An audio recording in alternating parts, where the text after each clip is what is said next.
مساء الخير عليكم. جايين نتكلم النهارده على موضوع مهم جدا، يخص اي حد بيفكر يبيع عربيته الفتره دي. وانت بتبيع عربيتك المستعمله اكيد في سؤال مهم جدا: ايه السعر المناسب اللي هتبيع بيه عربيه؟ ايه السعر اللي انت هتطلبه؟ وهتبيع ازاي؟ خلينا نخش في التفاصيل على طول. في الاول بس لايك وشير للفيديو، واشترك في القناه عشان في فيديوهات كتير الفتره دي هتعجبكم. ومنشن اي حد من صحابك بيدور على عربيه مستعمله. ويلا نبدا. من يومين في صديق ليا سألني على عربيته تسوى كام دلوقتي، ولو فكر يبيعها هتعمل كام. فقلت له والله انا شايف ان هي تعمل الرقم الفلاني. طبعا بحكم خبرتي في المجال ده لفترة طويلة، وان عندي خبرة كويسة الحمد لله في المستعمل بالتحديد.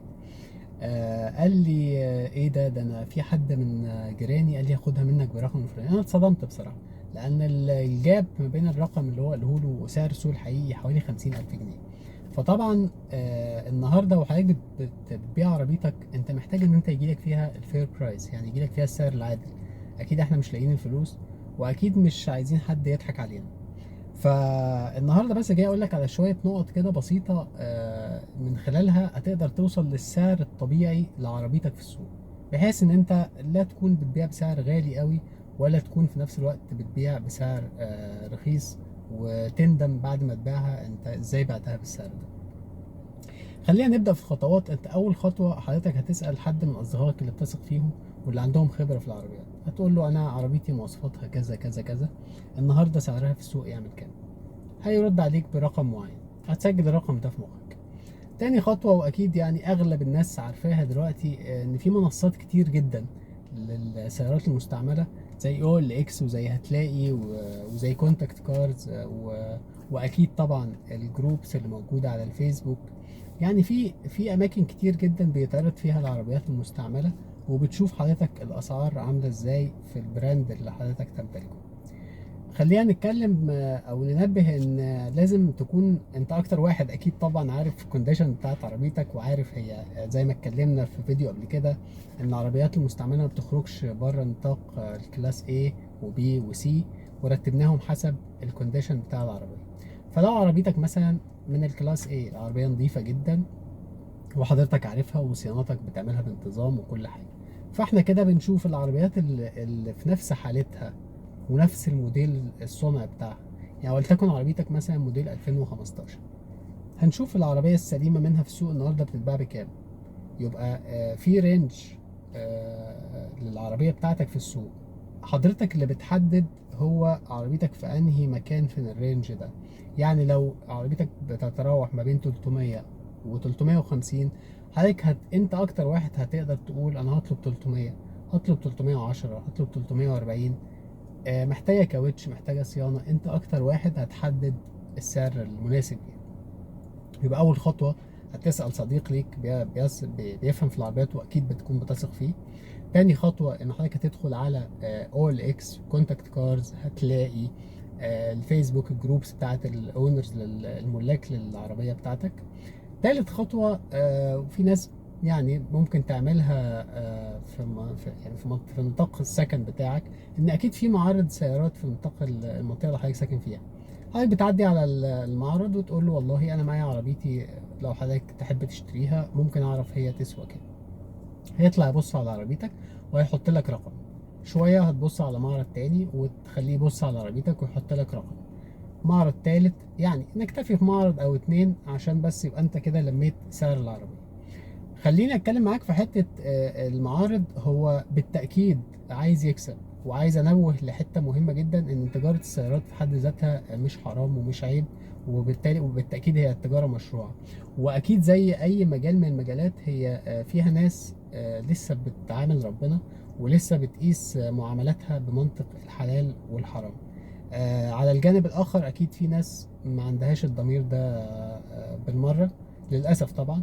ولكن في النهاية ربنا هيوفقك وتقابل حد من الناس المحترمة لما تلاقيه بيقول لك على رقم قريب من اللي حضرتك قريته من السوق. فلو قال لك رقم قريب منه، احنا اتفقنا ان عربيتك بتتراوح من 300 ل 350، حضرتك حاطط لها سعر مثلا وليكن 320. قدامك اختيار ان انت تعمل لها اعلان على منصه من المنصات اللي اتكلمنا عليها ب 320. هيجي لك ناس بقى يفصلوا وناس هنتكلم عن موضوع الفصال ده بعد شويه. لان الموضوع قلب كوميدي جدا بصراحه الفتره دي. هتطلع قدامك اختيار ان انت تعمل لها الاعلان ب 320، او ان انت تشوف المعرض اللي قال لك 300 مثلا، هو ده كده راجل فير جدا، هتقول له طيب نوصل 305 وكده، بحيث ان انت بتديها له عن طيب خاطر، وانت عندك السماحه ان انت سايب الراجل برضو لو هيصرف عليها حاجه ويقدر يكسب فيها. زي ما قلنا، هي تجاره مشروعه وتجاره حلال، طالما بيراعي ربنا فهي تجاره حلال.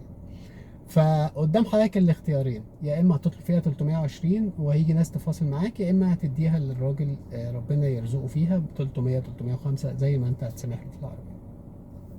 احنا كده اتكلمنا تقريبا انت حضرتك هتقدر تسعر عربيتك ازاي لو هي كلاس A. اول حاجه طبعا انت بتحدد كلاس A او B او C، حاله عربيتك كويسه ولا مش كويسه، حاله عربيتك انت ادرى واحد بيها.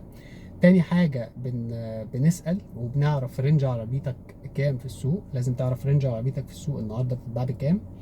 تالت حاجة هتبيعها عن طريق ايه؟ عن طريق معرض، عن طريق OLX، عن طريق هتديها لحد من قرايبك، يبقى مش أول حد. عايز بس أأكد على النقطة دي.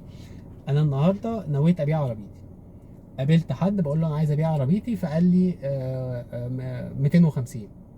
قلت له خلاص اوكي، انا مش عارف حاجه، اديته العربيه. تاني يوم انا بقلب او واحد بحكي لحد ده انا بعت عربيتي امبارح بكام، ب 250. يا نهار ابيض، انت اتضحك عليك، انت مش عارف ايه. تجنب كل لحظات الندم دي، وتجنب التسرع، واسال وبالراحه.